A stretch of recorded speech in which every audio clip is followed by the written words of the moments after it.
Southeast Georgia and the Lowcountry. This is WJCL 22 Morning News. See us now. Good morning, everyone. Thanks so much for starting your day with us here on WJCL 22 Morning News. I'm Emma Hamilton. We're going to get started with that certified most accurate forecast with our meteorologist, Melissa Hall. Melissa, I have yellow on today because you finally have something in that forecast that I love. Yeah, it's hard to actually look right at this shot, Emma, because it is so blinding with that beautiful sunshine. Matches your dress. I love it. We have needed some sunshine in our life, right? It's been so overcast. It's been so wet. We've had a lot of rain. Well, we are done with it. That front is out of here. You see the beautiful clear skies across the area.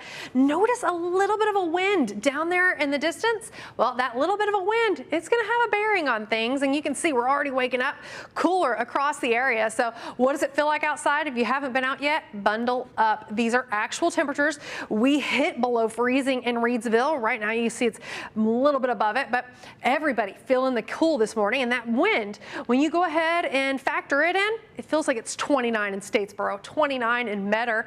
A lot of us feel like we're in the mid-30s. Very frigid start to the day. But the good news, we keep that sunshine around. We do warm up more than we did yesterday. Milder temperatures in the forecast. If you need to go and do some shopping today, well, you'll still want that jacket. We'll be in the mid-50s for a daytime high. We cool quickly overnight tonight. Tomorrow morning, a lot like this morning. A freeze and a frost possible in the western part of the area. When you get a little further east toward the coast, you're going to see those temperatures in the mid-30s. But notice we've got warmer overnight lows coming in. Emma, we've also got clouds coming in to keep us warm. And with those clouds, we got some rain chances. How long does it stick around? Is it going to be like last week? We'll talk about that here in a few minutes.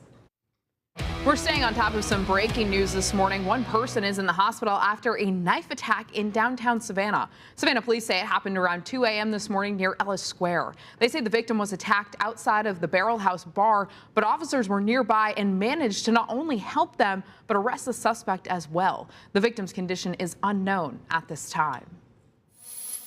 A law banning most abortions in South Carolina is already suspended just 1 day after being signed into law. A federal judge ordered a 14-day suspension yesterday. The law will not go into effect until a more substantial hearing on March 9th. Planned Parenthood is requesting that it not be enforced until its lawsuit against the state is resolved. A bill that could place tougher restrictions on voting in Georgia is quickly moving through the state's House of Representatives with a second hearing less than 24 hours after being introduced. Our Brooke Butler has the details.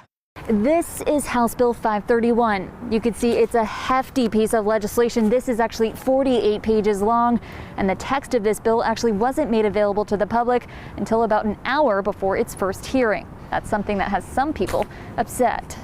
We believe a bill of this magnitude, this size, and this impact should not only have, legitimate, analysis, but also should have community and advocacy input. On Thursday, Georgia Representative Barry Fleming introduced a sweeping election bill known as House Bill 531. The bill is full of proposed changes to Georgia's voting process. The bill would require a copy of a photo ID for absentee voting, restrict where ballot drop boxes could be placed, limit the time an absentee ballot could be requested, and ban counties from holding early voting on Sundays. That's something the Georgia NAACP feels attacks black churchgoers who vote during Souls to the Polls events. What we should be doing is expanding access to the ballot box, not, decreasing the access. The bill would also stop out-of-precinct voting, restrict mobile voting, and require drop boxes to be monitored by a qualified person. And while some Republicans say these changes could boost Georgians' confidence in their election system and decrease demand on elections officials, others worry it could make it harder for people to make their voices heard. This is a bill that would impact all voters, and we stand in complete and total opposition to it. In the bill's second hearing today, lawmakers heard concerns from the public, so it's likely that some changes will be made to the wording of this bill moving forward. Brooke Butler, WJCL 22 News. Now, this is just one of the many elections bills in the General Assembly that looks to place new restrictions on voting. Well, all of these proposed voting restrictions are a result of a lack of confidence in elections after false claims of voter fraud surrounded the November election. The stolen election conspiracy is also appearing in a place that is upsetting some Long County parents. Our Stephen Moody reports. I was very, very disappointed Politics has no business in the school. Parents are speaking out after this Valentine's card and cookie were passed out at a Long County elementary school.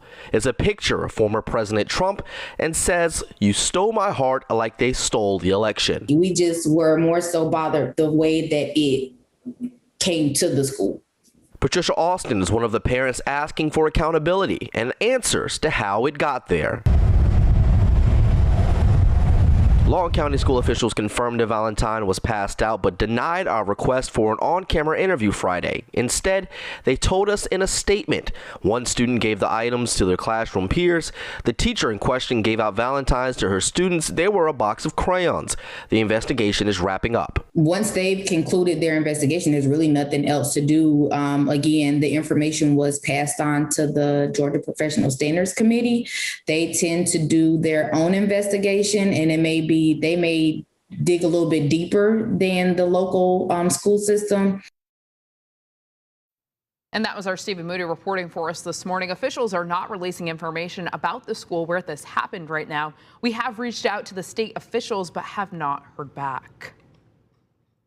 South Carolina Senator Lindsey Graham is spending the weekend with former President Donald Trump in an attempt to heal the divide in the Republican Party. Senate Minority Leader Mitch McConnell and Trump are at each other's throats. Senator Graham says he is concerned their tension will damage the Republican Party's chance to win back the Senate or make gains in the House next year. He's also worried that some of Trump's more extreme supporters could further divide Republicans in the primaries. Hilton Head Regional Healthcare says severe weather across the nation is causing a slight setback in vaccine rollout between its two hospitals. They say fewer than 100 first dose appointments had to be canceled. As for COVID hospitalizations, Hilton Head Hospital and Coastal Carolina reports 13 COVID patients with 3 in the ICU right now. That number is about half of what they were 4 weeks ago. We are not out of the woods. It's great to see our hospitalizations going down. It's great to see the positivity rate in the community going down, but we've got to stay vigilant. Hilton Head Regional says by the end of this week, about 15,000 people will be vaccinated. The massive power outages caused by same winter storms delaying vaccine shipments are causing concerns for local officials. South Carolina Governor Henry McMaster is ordering the State Office of Regulatory Staff to review South Carolina's power grids and figure out if they could stand up to severe winter weather. More Georgia Power crews are heading to Mississippi to help with power outages due to winter storms. As of Thursday morning, 300 line workers and 75 members of the vegetation team have traveled to the Meridian area. This is the second round of workers to arrive there from Georgia Power. Costco is now offering coronavirus vaccines to anyone eligible in several states, including South Carolina. It is not yet available at the Costco locations in Georgia. South Carolina residents can go to Costco's website to register. Well, 4 new mass vaccination sites are coming to Georgia, but none of them will be in coastal Georgia just yet. However, Governor Brian Kemp's office says it's working on it.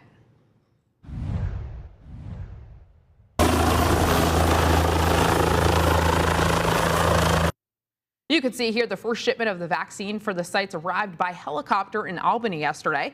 We have a link to register for vaccinations at one of those sites on our website.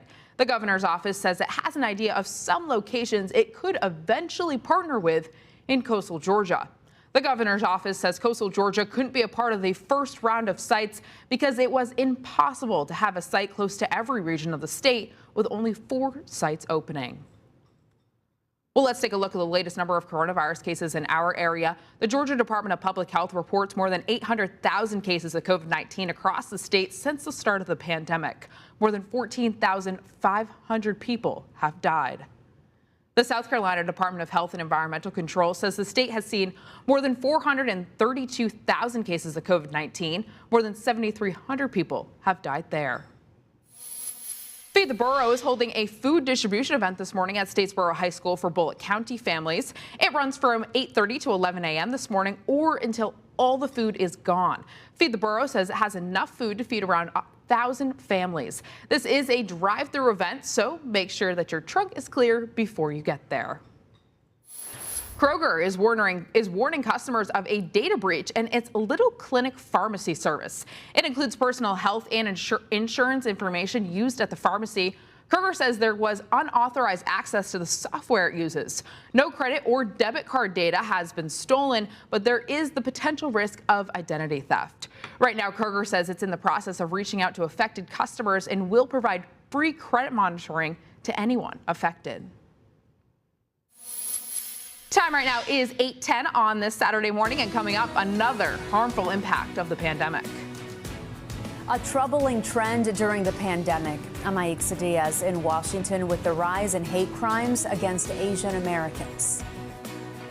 Let's take a live look right here at the WJCL studios. Not a cloud in the sky. Isn't it gorgeous? Well, you might not think these temperatures are so gorgeous. It feels like it's in the mid-30s thanks to a breeze out of the north. How warm will we get today with that sunshine? Find out in your certified most accurate forecast that you can get anytime with that WJCL 22 News app.